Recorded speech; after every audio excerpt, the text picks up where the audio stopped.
नमस्कार दोस्तों, ये है आपका अपना प्रिय डॉक्टर आदि कश्यप मुंबईचा माणूस और आपके लिए लेकर आया आपका मनपसंद प्रोग्राम पॉजिटिव कर्मा।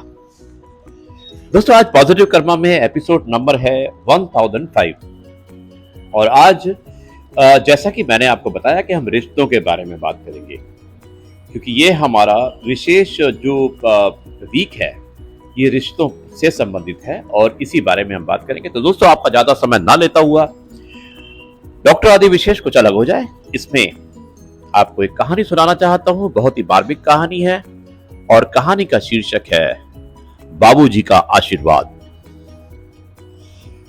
दोस्तों, एक नई नवेली दुल्हन अपने ससुराल जाती है।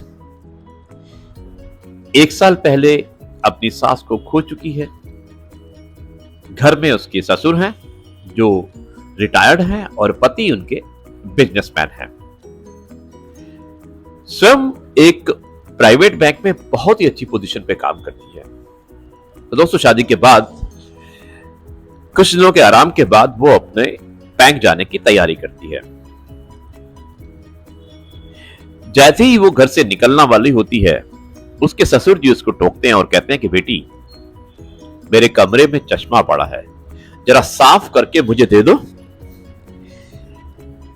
नई बहू है, वो ज्यादा कहती नहीं है और चश्मे को साफ करके दे देती है। दोस्तों, ये रोज की दिनचर्या हो जाती है। जब भी वो निकलने वाली होती है ऑफिस के लिए, तो उसके ससुर जी उसको टोकते हैं, उससे कमरे से चश्मा मंगाते हैं साफ करके और उसे लेते हैं। आखिर वो छल्ला के एक दिन अपने पति से बोलती है कि बाबूजी का ये क्या रोज की दिनचर्या है जो मुझे परेशान करते हैं।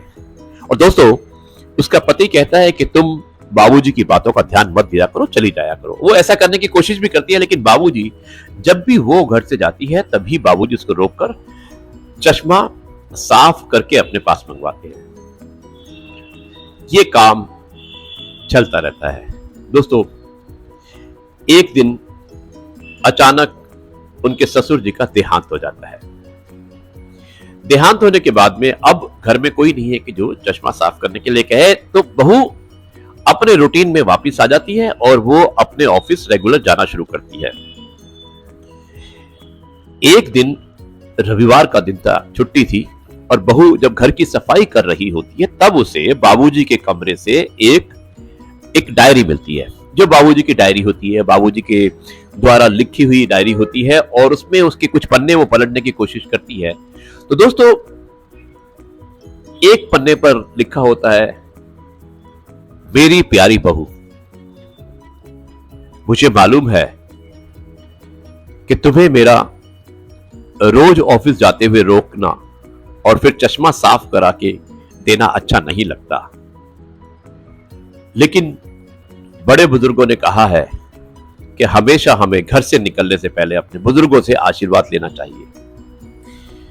शायद इसीलिए मैं तुमसे रोज चश्मा साफ कराने की जिद करता था, और जब तुम चश्मा साफ करके नीचे झुकती थी, मुझे चश्मा देती थी, तो मैं मन ही मन तुम्हें आशीर्वाद देता था, क्योंकि आशीर्वाद एक रामबाण का काम करता है। जब कोई भी मुसीबत में साथ नहीं देता है तो बुजुर्गों का आशीर्वाद साथ देता है।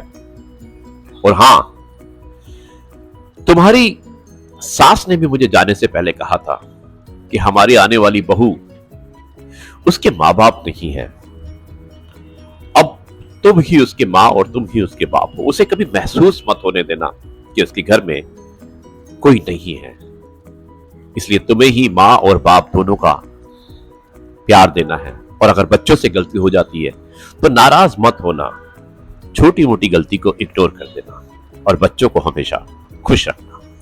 शायद मैं इसीलिए तुमसे रोज चश्मा साफ करा के इसी बहाने में तुम्हें आशीर्वाद देने की कोशिश करता था। अगर मुझसे कोई गलती हुई है तो मुझे माफ कर देना, तुम्हारा बाबूजी। दोस्तों, इतना सुनते ही बहू जोर से रोने लगती है और उसके आंसू बहुत तेजी से बहते हैं और उसका पति आ जाता है। और जब उसका पति पूछता है कि तुम क्यों रो रही हो, तो वो कहती है कि बाबूजी की डायरी मिली थी और बाबूजी ने ये लिखा था। तो दोस्तों, ये एक मार्मिक कहानी थी और इसमें एक मैसेज यही देना चाहते हैं लेखक कि हमें हमेशा हमारे बुजुर्ग और हमारे जो नजदीक लोग होते हैं उनसे हमेशा आशीर्वाद लेते रहना चाहिए, उनकी सेवा करते रहना चाहिए, क्योंकि उनके आशीर्वाद में कोई मतलब नहीं छिपा होता है। उनका आशीर्वाद दिल से होता है।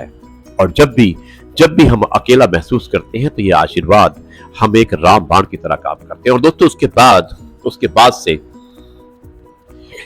जो बैंक मैनेजर उनकी बहू थी, उसे मालूम था कि बाबूजी नहीं हैं, लेकिन रोज बाबूजी के कमरे से जाकर उनका चश्मा उठाकर उनकी तस्वीर के सामने रखती थी और कुछ देर रुकती थी कि शायद बाबूजी कहीं ना कहीं से उसे देख रहे होंगे और अपना आशीर्वाद दे रहे होंगे। दोस्तों, मुझे उम्मीद है कि अगर आपके पेरेंट्स हैं तो आप इसी तरह से बिना किसी मतलब के अपने पेरेंट्स की सेवा करते होंगे। और जिनके पेरेंट्स नहीं है, जैसे मेरे नहीं हैं, तो मैं रोज सुबह उठ के सबसे पहले उनके चरण छूता हूं, उनकी तस्वीर के सामने खड़ा हो जाता हूं। मुझे उम्मीद है कि आप भी शायद ऐसा करते होंगे। दोस्तों, बहुत सुकून मिलेगा। आप करके देखिए अगर आप नहीं करते हैं, और अगर आप करते हैं तो बहुत ही अच्छा कार्य करते हैं। अब डॉक्टर आदि इस कार्यक्रम को समाप्त करता है और कल आपसे एक बार फिर मुलाकात होगी कुछ नई बातों के साथ, कुछ नए एपिसोड में, रिश्तों की श्रृंखला में। तब तक के लिए मैं कहता हूं नमस्कार, जय हिंद, वंदे मातरम, भारत माता की जय, जय जवान, जय किसान, जय गुरु जी, शुक्राना गुरु जी।